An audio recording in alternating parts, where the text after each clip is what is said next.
Deus abençoe você. Estamos seguindo na primeira carta de Paulo aos Coríntios. Desde o começo, a gente vem vendo e entendendo o que Deus usou Paulo para trazer a igreja de Corinto para uma eclesiologia mais sadia, entendendo que a igreja era bem viva, bem atuante, cheia de ministérios, cheia de atividades, mas tinha alguns problemas graves, especialmente no que diz respeito ao entendimento do que vem a ser igreja. E me parece, nesses dias, a gente tem uma grande dificuldade de entender igreja. Na verdade, não só no Brasil, mas talvez nessa nova era que temos vivido, chamado de pluralismo, outros chamam de um pós-modernismo, não sei qual o nome mais adequado, ainda estão tentando descobrir que nome é esse, mas a verdade é que esse tempo tem sido um tempo onde a igreja tem sido extremamente questionada. Muita gente tem falado mal da igreja e, infelizmente, pastores, gente que já foi expoente dentro da igreja, gente que já foi luz no meio do Brasil, às vezes no meio do mundo, e começou por mágoas, por ressentimentos, por tristezas, às vezes até por injustiças que sofreram, eles começaram a falar muito mal da igreja. E de alguma maneira me parece que a gente passa um momento na história onde a grande perseguição da igreja não parece ser fora dela, mas parece ser interna, onde há uma má compreensão do que vem a ser igreja. Muita literatura distorcendo informações, inclusive da história da igreja. Há um processo também dentro da igreja de corrupção. A igreja cristã sofre muito com processos decrépitos de maus líderes, de malversação de verbas, e tudo isso me parece trazer um quadro de problema para a gente entender finalmente o que é a igreja. Alguns cientistas, alguns antropólogos, especialmente sociólogos, têm falado que no Brasil o crescimento da igreja já estancou. A gente já está num platô e aparentemente o que se espera, pelo menos assim, a nível de ciência, é que os próximos anos sejam um declínio. Porque o grupo que mais cresce estatisticamente hoje no meio chamado evangélico é o grupo dos sem igrejas, das pessoas que se sentiram mal, se sentiram lesadas, prejudicadas dentro da igreja e terminaram saindo com desgosto, com mágoa, profundo ressentimento. E é certo que também esses, mesmo que algumas vezes tenham tido até motivos, também esses não conheceram de verdade Jesus, nem conheceram de verdade o Evangelho, porque o Evangelho é o poder de Deus que transforma o ser humano para que ele se torne servo, e a semelhança do próprio Cristo, passe por injustiças, passe por difamações, por calúnias, por problemas, inclusive entre os patrícios, e passando por isso ele cresça, amadureça, seja ainda mais fiel. Então não me parece ser razoável alguém abandonar a igreja pelo fato de se sentir de alguma maneira com algum problema, com alguma dificuldade na igreja. Na verdade, é falta de cristianismo, e talvez seja isso. Alguém já falou algum tempo atrás, há bastante tempo atrás, que isso inclusive foi no começo do cristianismo, falou que o maior problema não são as heresias ou as seitas. Isso é fácil da gente lidar. O maior problema do cristianismo é o chamado subcristianismo, ou seja, um tipo de gente que nem se converte, mas entra no numerário, entra no hall de membros, participa como sendo igreja e termina sendo extremamente superficial, muito melindroso e muito sem a expectativa de Deus, porque quer o milagre, quer o bem feito, mas não quer de fato pagar o preço de caminhar com Jesus de coração. Quero que você abra sua Bíblia, por favor, em 1 Coríntios capítulo 12. A gente vai ler o 1 Coríntios capítulo 12 e me parece que Paulo está instruindo a respeito da utilização adequada dos dons. Quando a gente fala sobre dons espirituais, algumas perguntas aparentemente já são feitas com naturalidade. Uma delas ainda existe dons espirituais, a contemporaneidade dos dons. Outra pergunta seria, o que é o dom de línguas? Outro, o que é dom de profecia? O outro, o que é o dom de milagres? Me parece que nesse texto, Paulo não quer se afoitar a responder absolutamente nenhuma dessas perguntas. Ele parte de um pressuposto, o pressuposto é de que os dons atuavam ou eram operantes na igreja. E eu, particularmente, falando de como eu entendo, a minha linha é de que, de fato, os dons que são os dons de intervenção de Deus para escrever as Escrituras, por exemplo, o apostolado, esses dons que falam em nome de Deus, eles cessaram. O cânon está fechado, a Bíblia, portanto, não está sendo escrita hoje, então não existe apóstolo hoje, não existe o profeta como no Velho Testamento que falava assim diz o Senhor e portanto está escrevendo a Bíblia hoje. Isso não existe mais. Essas coisas cessaram porque o cânon está fechado, a palavra de Deus está fechada e a gente não está acrescentando mais nada da palavra de Deus hoje. Mas sim, existem dons e muitos dons para a igreja. E esses dons são para o benefício da igreja. E são dons espirituais. A definição que eu tenho para mim como sendo dom espiritual, a definição é um pedaço de Deus, uma das características de Deus que Ele entrega para os seus filhos. E Ele entrega individualmente. Ou seja, existe alguma capacitação divina que é inerente a Ele, que Ele entrega a seus filhos individualmente, para o benefício da igreja, para a justa cooperação de cada parte, para que haja edificação no corpo. Portanto, o dom espiritual não é do homem, nem é possível que o homem assim o defina. Ou seja, que o homem, de alguma maneira, o adquira por si só, por causa de alguma habilidade que tenha, alguma competência que tenha. Mas é uma dádiva, por isso o nome dom, de alguma característica, de algum poder de Deus, entregue para aquele indivíduo em determinado tempo. Eu acredito que os dons em uma pessoa, eles podem ser mudados. Eu acredito que ao longo da vida, os dons podem ser transformados de um dom para outro, à medida do que Deus quer usar cada um de nós. Eu não acredito que, por exemplo, se eu tenho o dom de ensino, necessariamente eu terei que ter o dom de ensino o resto da minha vida.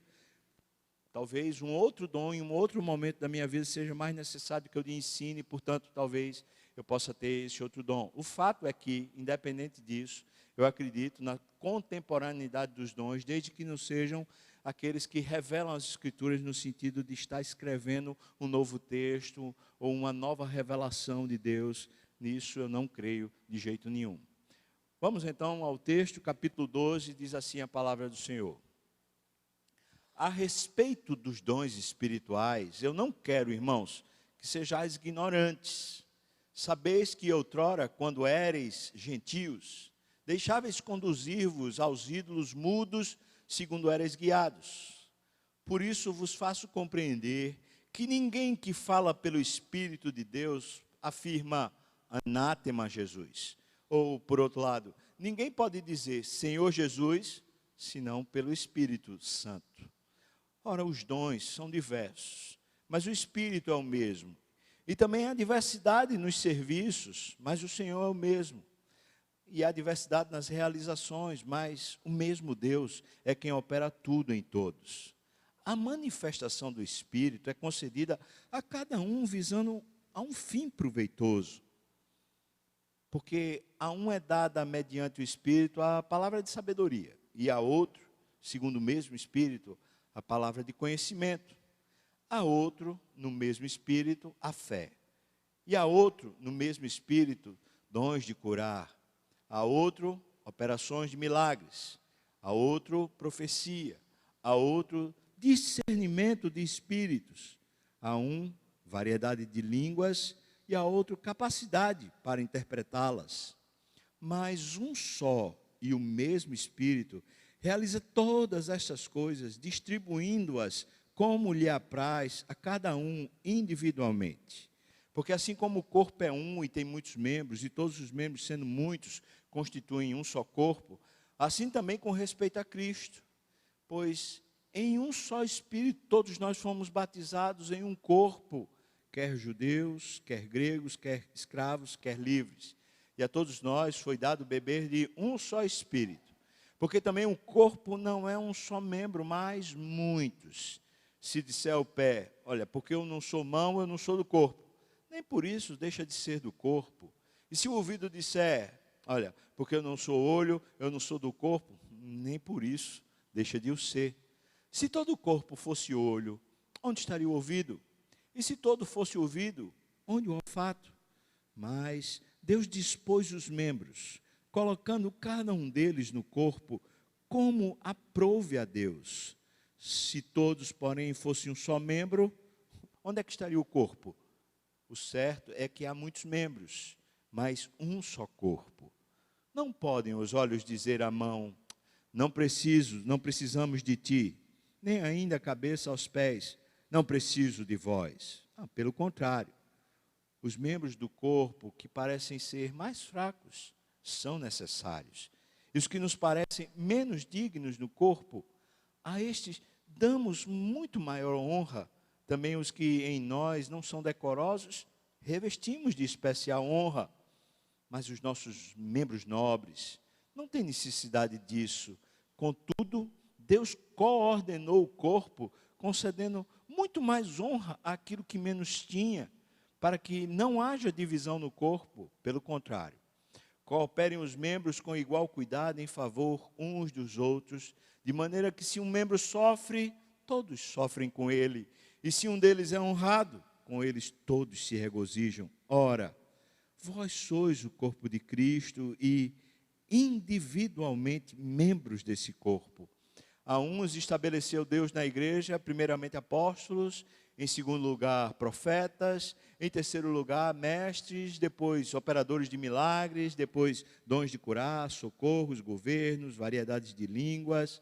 Ora, porventura, são todos apóstolos? Ou todos profetas? Ou são todos mestres? Ou operadores de milagres? Tem todos dons de curar? Falam todos em outra língua? Interpretam-nas todos? Entretanto, procurai com zelo os melhores dons. Amém. Vamos orar. Nos ajude, Deus, aqui a tua palavra, ela sim fale mais alto do que qualquer conceito que a gente tenha, Deus. E tenha misericórdia de mim, na sua misericórdia me ajude, Senhor, a falar com exatidão e com clareza a tua palavra. Abençoa meus irmãos aqui. Todos nós tenhamos essa unção de conhecer, de discernir a tua palavra pelo Espírito, Senhor Deus. Então fala ao nosso coração, no nome de Jesus. Amém e amém. Vamos lá, irmãos.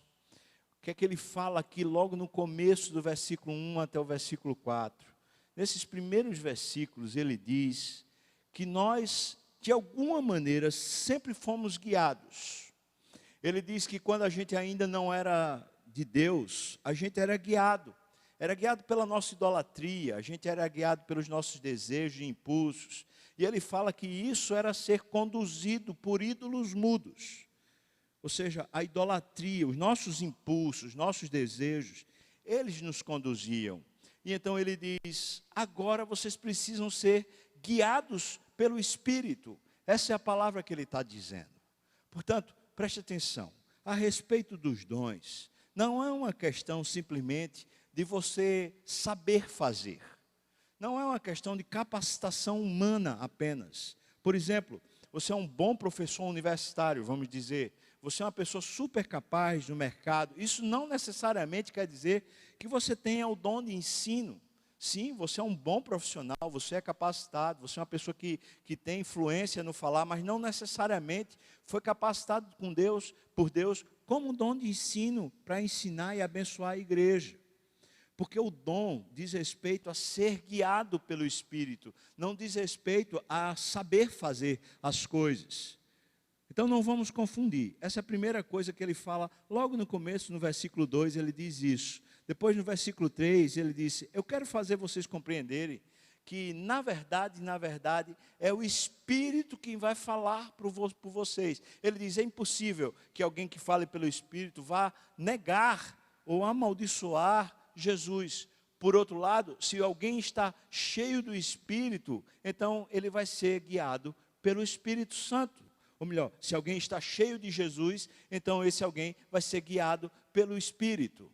Ora, ninguém fala assim, ou seja, no sentido da igreja, ninguém vai conseguir edificar ou abençoar apenas por mérito próprio ou por condição própria, mas precisa ser guiado pelo Espírito. E é aqui onde, no tempo que a gente vive, fica difícil.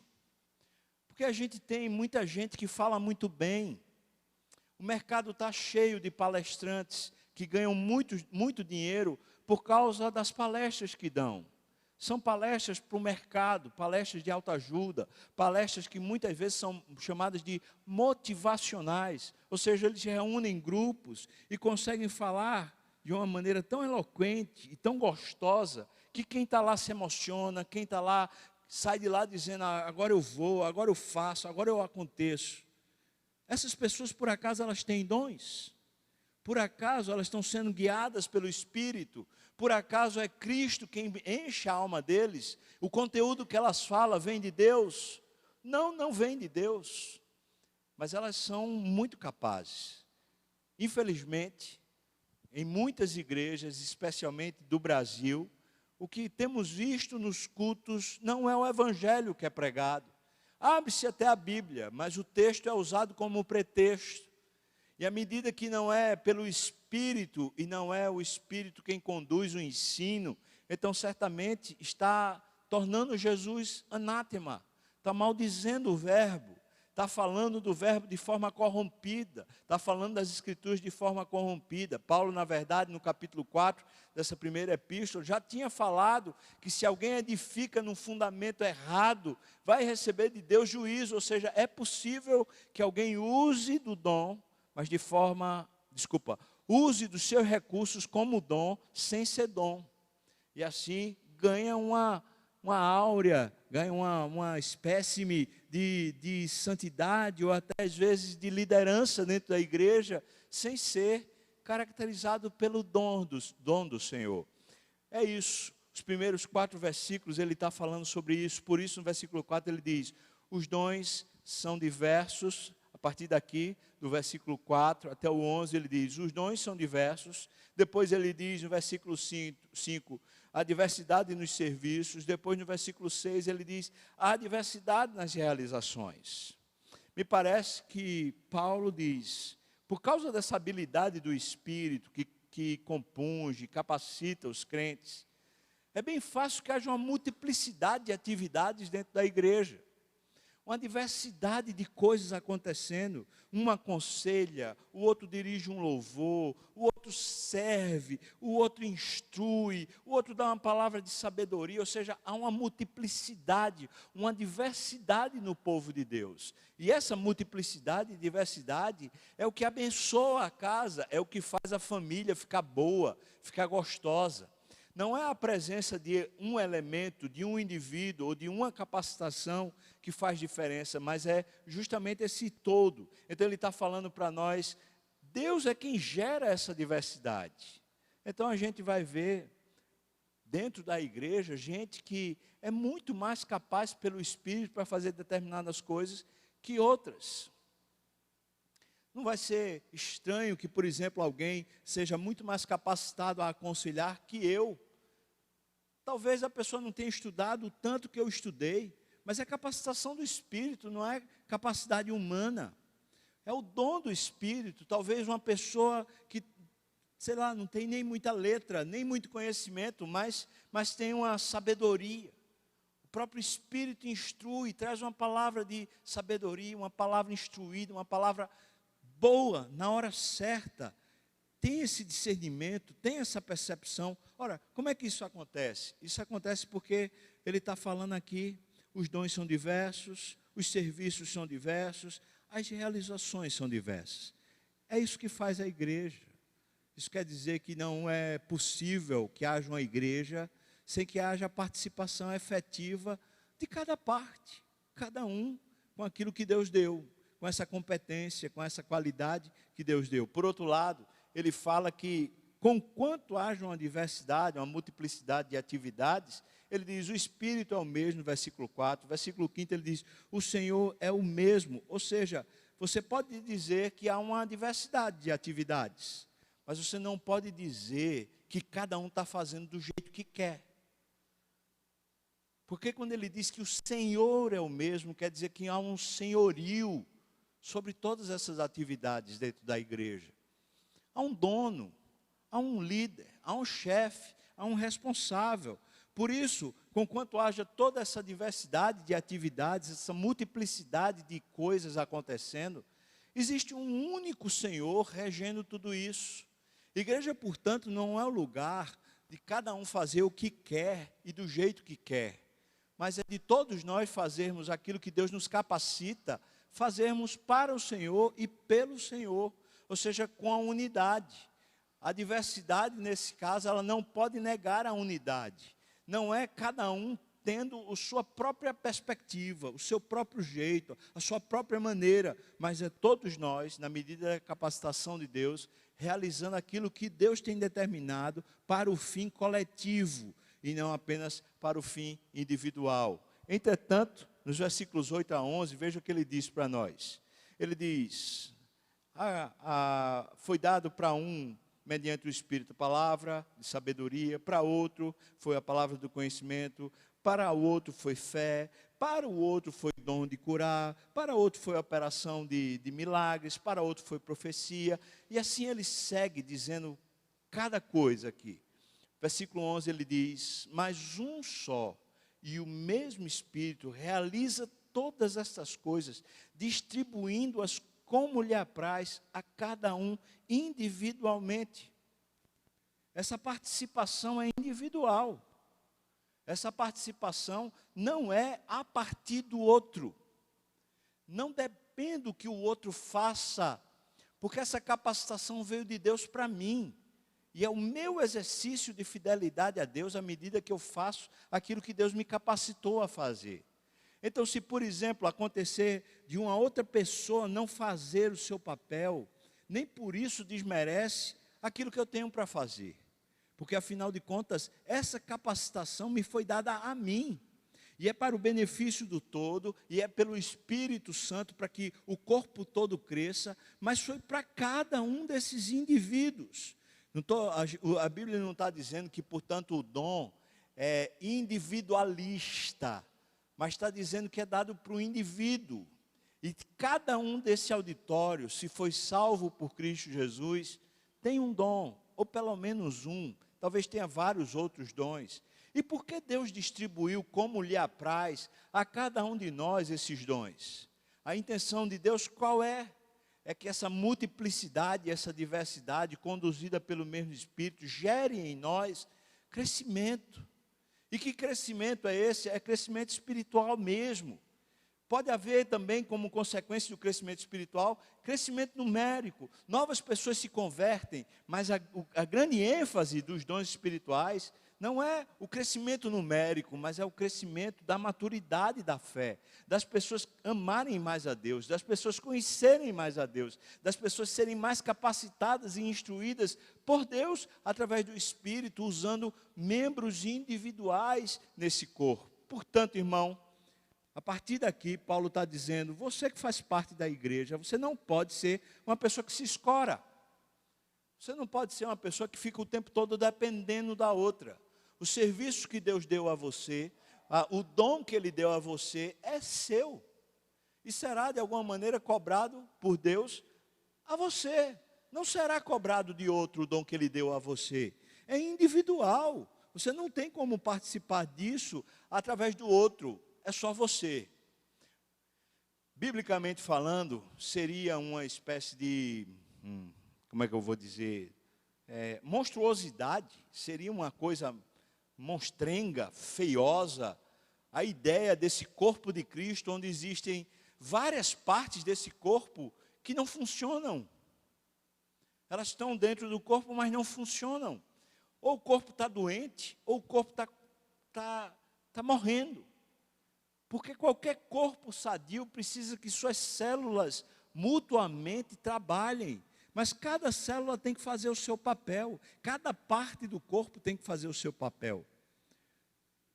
É impossível, então, irmãos, que você se diga crente, e por mais que você já sofreu, e por mais que você já teve desilusão e problema, é impossível que você, sendo crente, você não esteja dotado por Deus com um dom, uma manifestação do Espírito, e assim você seja usado por Deus para o benefício, para o bem da igreja. E aqui eu vou dizer para você, fazendo uma aplicação, a igreja que você está é essa aqui. Não é nenhum outro ministério, não é nenhuma outra atividade. Deus, portanto, tem capacitado você, tem dado o dom para você abençoar essa comunidade. Se você está aqui, você é membro daqui, ou você mesmo participa há anos, o que é que lhe impede de você se tornar membro? Porque você ainda tem medo de efetivamente se entregar e servir com aquilo que Deus lhe deu. Será, irmãos, que as nossas dores, cicatrizes, mágoas e dessentimentos que tivemos, eles nos impedirão de honrarmos a Cristo com os dons do Espírito que Ele nos deu para abençoarmos uns aos outros? Será que se torna maior a nossa dor e dissentimento do que a própria presença do Espírito em nós? Isso me parece uma aberração, uma monstruosidade. O texto diz para nós, no versículo 7, a manifestação do Espírito é concedida a cada um, visando um fim proveitoso. É individual, e há um proveito coletivo, mas é individual. É claro que o dom que Deus me deu, além de abençoar a igreja, é claro que me abençoa. Mas o benefício maior é justamente quando a igreja é abençoada, e então todos nós crescemos pela graça e pela misericórdia do Senhor. Então não vamos confundir as coisas. É impossível você só ser participante no sentido de assistir culto. Se você é a igreja, é salvo, foi Cristo quem lhe salvou, você tem que participar. É inerente. Foi Cristo, quando subiu às alturas, Ele concedeu dons aos homens. Ele concedeu a você. E talvez você diga, mas eu estou muito ocupado, meu trabalho está tomando muito meu tempo, tem muita coisa para eu fazer, eu estou passando por uma fase difícil. Deus sabe. Pergunta que eu tenho para fazer para você, e você precisa responder para Deus, é por que Deus deu para você esse dom?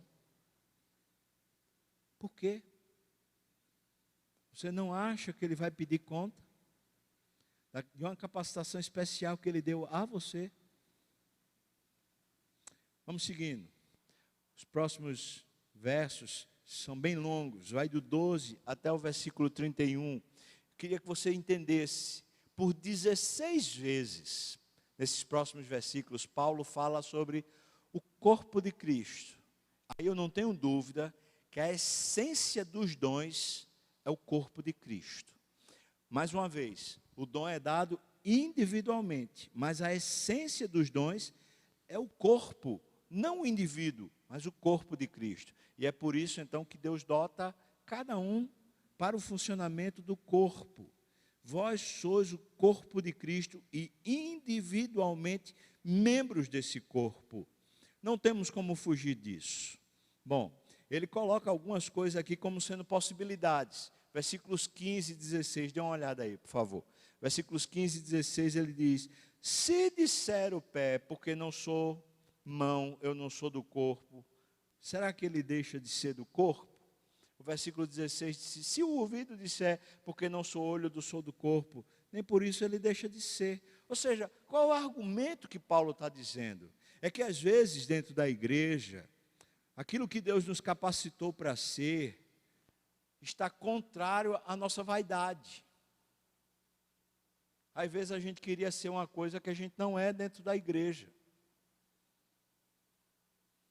Às vezes você foi feito o olho, mas você queria ser ouvido. Mas não é ouvido. Porque Deus fez você olho. E essa insistência de ser o que não é, prejudica todo o corpo. E não adianta insistir em dizer, mas se eu não for finalmente ouvido, então eu não quero nem saber, eu não sou da igreja. Você vai deixar de ser. Como é que você vai deixar de ser membro do corpo de Cristo? Como? A questão aqui não é ser membro da igreja, das graças. Aqui é a questão espiritual mesmo. É Deus ter inserido você na família da fé. E agora você diz, mas eu queria era trabalhar com isso. Eu queria era ser aquilo dentro da igreja. E não é. Bom, o fato de você não ser isso que você queria ser, é um problema do seu coração.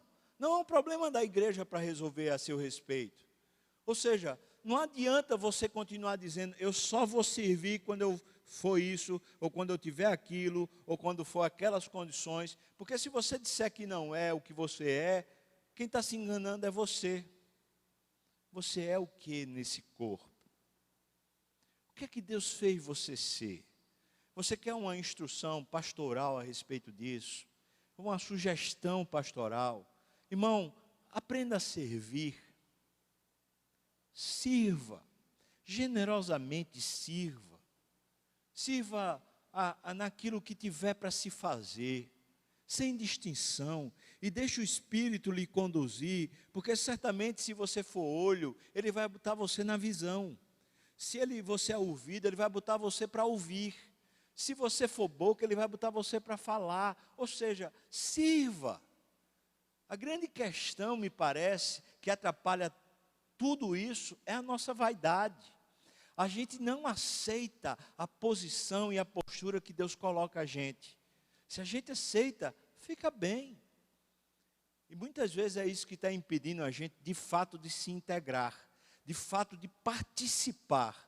É porque a gente, de alguma maneira, sente que a nossa vaidade foi tocada, foi mexida.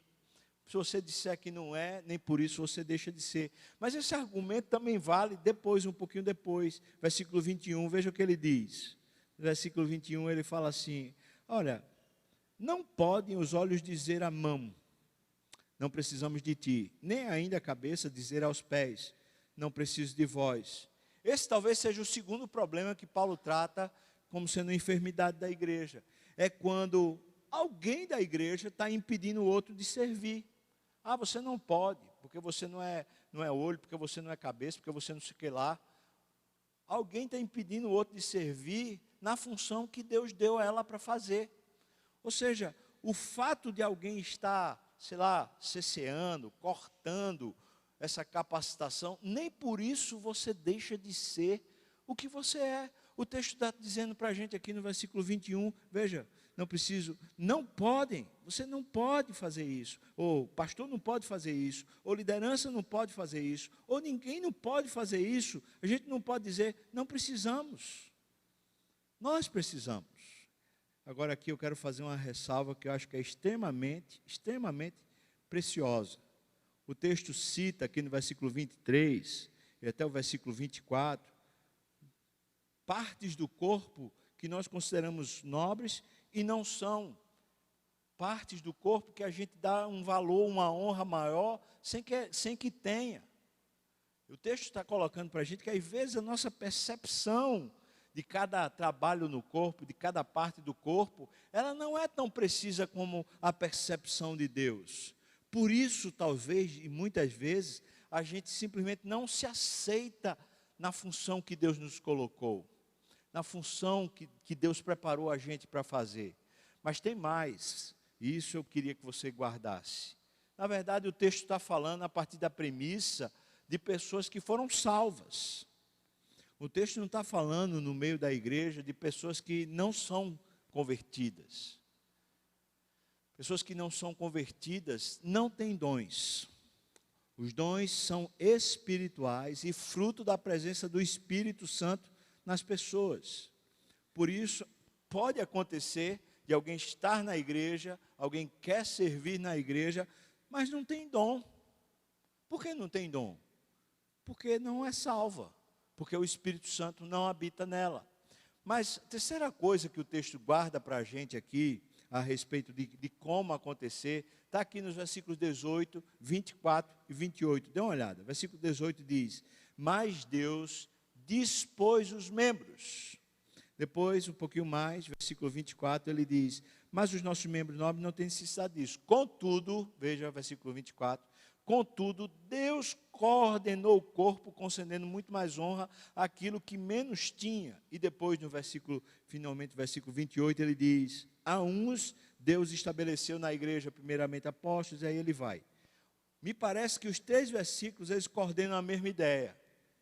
Essa parte de integrar o corpo, de compor as peças, de distribuir as suas funções, não é competência humana, é uma competência divina.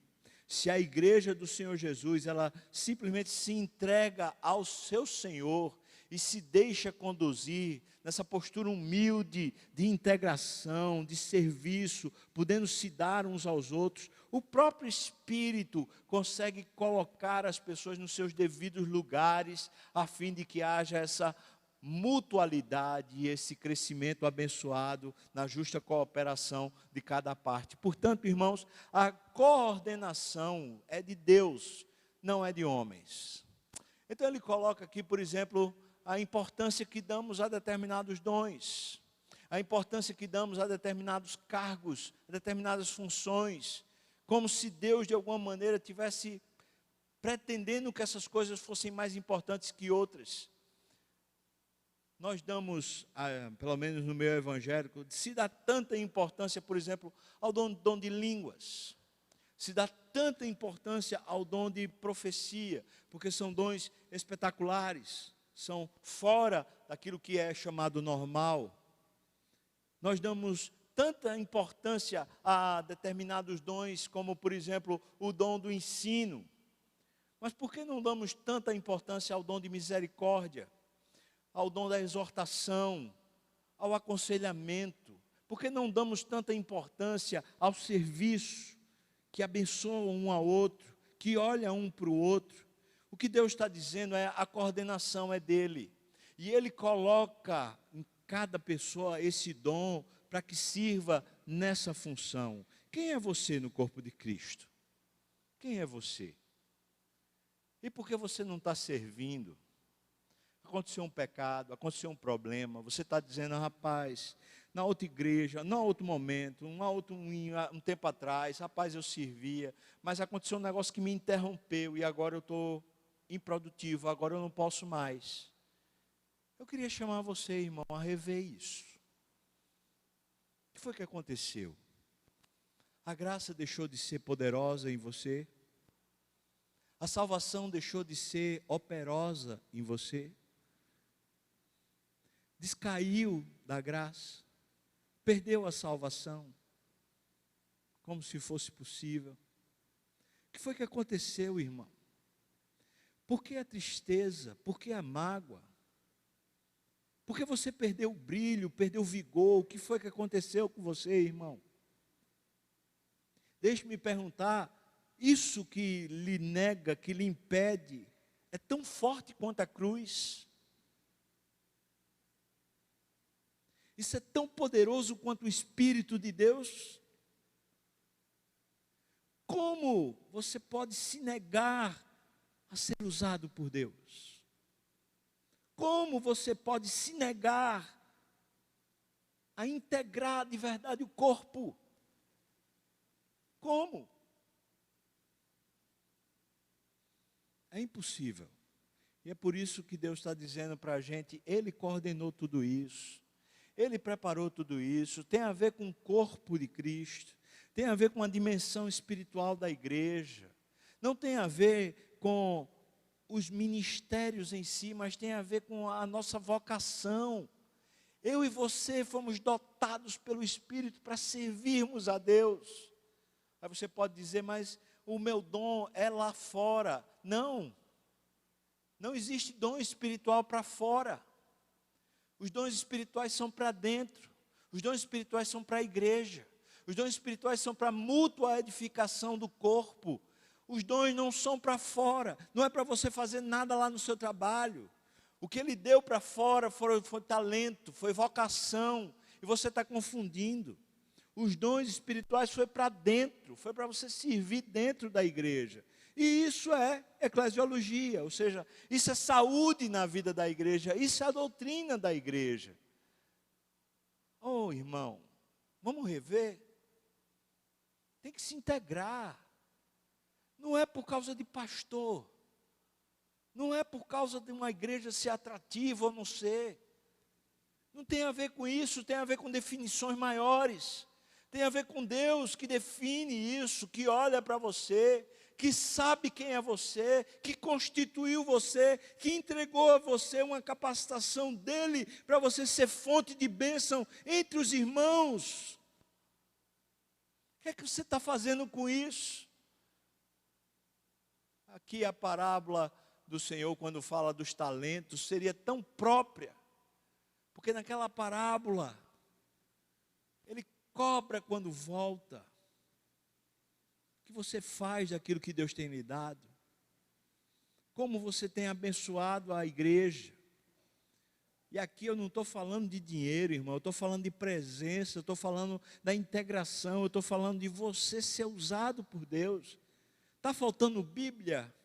Está faltando fé? Está faltando crescimento? Então venha participar, irmão, venha participar aqui terça-feira do discipulado, participa de um grupo pequeno, participa da vida da igreja, servindo, se integrando. Se você é salvo, Deus já lhe deu essa capacitação para nos abençoarmos uns aos outros. Isso é fato. O versículo 31, concluindo essa palavra do Senhor, por isso louvor, se quiser, pode vir para cá. O versículo 31, ele diz: entretanto, procurai com zelo os melhores dons. Eu não podia concluir sem falar sobre isso. Quais são os melhores dons? Se a gente for seguir uma escala que está aqui, eu queria que você visse, por favor, a escala seria do versículo 28, dê uma olhada aí, por favor. A escala seria primeiramente apóstolo, depois profeta, em terceiro lugar seria mestre, depois seria operador de milagres. Se a gente fosse seguir uma escala sobre quais são os melhores dons, a partir dessa escala, seriam essas aqui. Então a gente deveria procurar o dom de apostolado, depois a gente viria procurar o dom de profeta, depois, em terceiro lugar, o dom de mestre, assim vai. Mas dentro do contexto, ele não está hierarquizando dons, dizendo quais são os melhores dons para a igreja. Porque Deus dispôs os dons conforme lhe aprouve. Me parece que o que Deus está dizendo aqui, através do Espírito, usando Paulo, é: você e eu podemos procurar o que é que Deus está querendo numa comunidade. Procura como Deus vai lhe capacitar no meio da igreja. Onde é que tem áreas que precisam de servos? O departamento infantil está precisando de servo. Aqui o culto infantil precisa de servos para servir. A mídia está precisando de servos. O louvor precisa de servos. Mais líderes de grupos pequenos, nós precisamos de mais grupos pequenos, precisa de servos.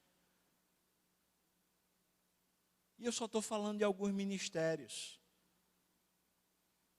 Quanta gente que já é crente há tanto tempo. Gente aqui que já foi líder de igreja, já foi presbítero, foi diácono, foi usado por Deus no passado, conhece as escrituras, poderia estar abençoando, poderia ser um conselheiro, poderia ser um líder de grupo pequeno, poderia ser uma ajuda. O que está acontecendo? O que o texto está dizendo é: procure você. Procura. Deus, onde é que eu sou útil? Me dá o dom que for necessário. Eu não preciso ser pastor, eu não preciso ser presbítero, eu não preciso ser diácono, eu não preciso ocupar determinada função. Onde é que está precisando, Deus? Qual é o lugar que está faltando, Deus? O que ele fala, procure com zelo, é com esmero, é dedicado. Vai, Senhor, me use. Onde o Senhor quer me encaixar? O dom do serviço cabe em qualquer lugar. A humildade, ela é boa em todo lugar. Qualquer pessoa que é humilde e serva, qualquer pessoa que se apresenta como alguém que contribui, que ajuda, é bem-vindo em qualquer lugar.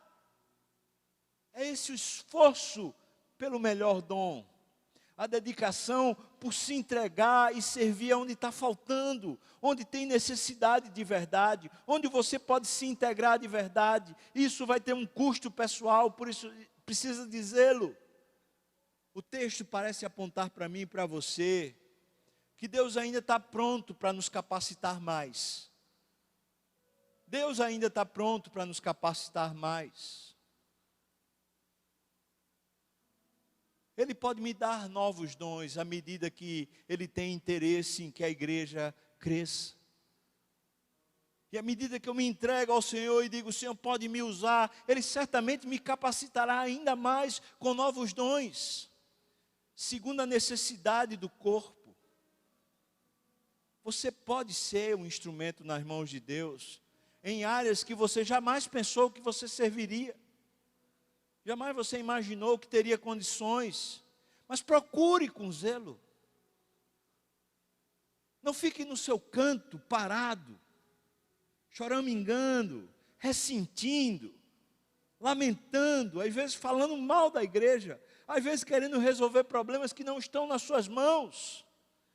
Mas volta para o Senhor, diga para o Senhor, Senhor, eis-me aqui, me capacita, Deus, me instrua, me encha, faça de mim um vaso útil nas tuas mãos, capacitado pelo Espírito, em unidade e em serviço ao teu Espírito, dá que eu seja útil de verdade, abençoador no meio da comunidade que abençoa uns aos outros, integrado na igreja, sendo um membro da igreja, partícipe do corpo de verdade, não pelos cantos, não pelas bordas, mas como família de verdade, como corpo de verdade, como membros de verdade uns dos outros.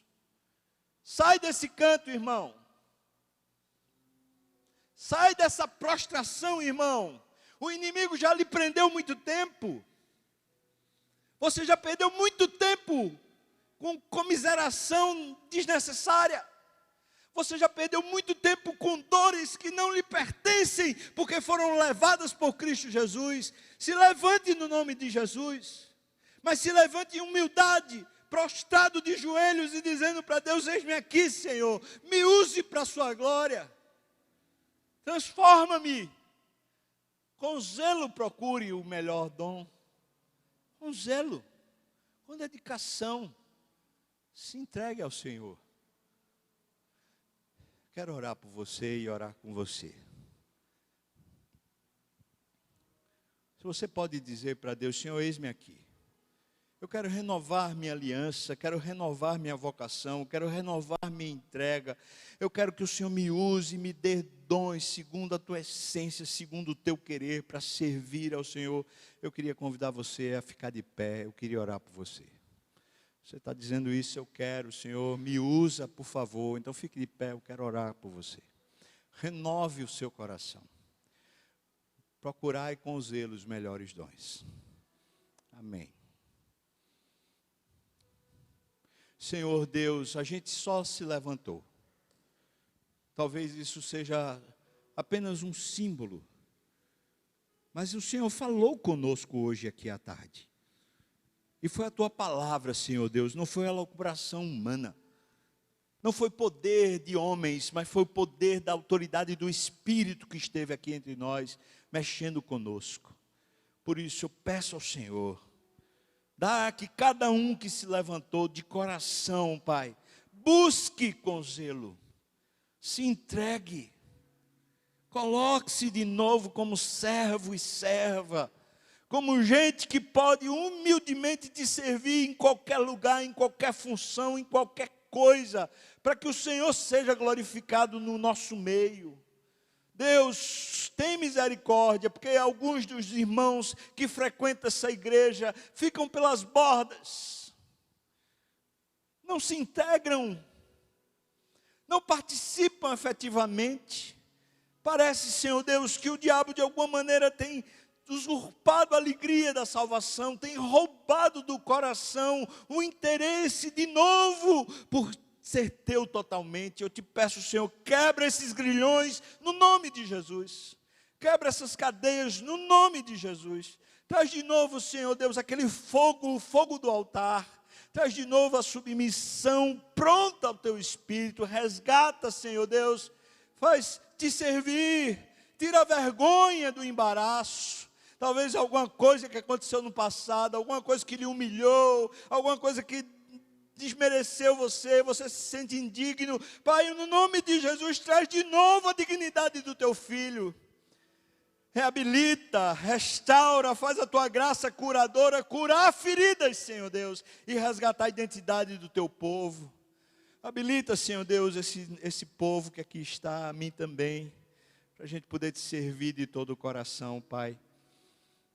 Nós oramos assim, no nome de Jesus. Pedir para todos ficarem de pé. Eu vou impetrar a bênção e depois a gente pode cantar e já saudar uns aos outros, abraçar e se despedir na presença do Senhor.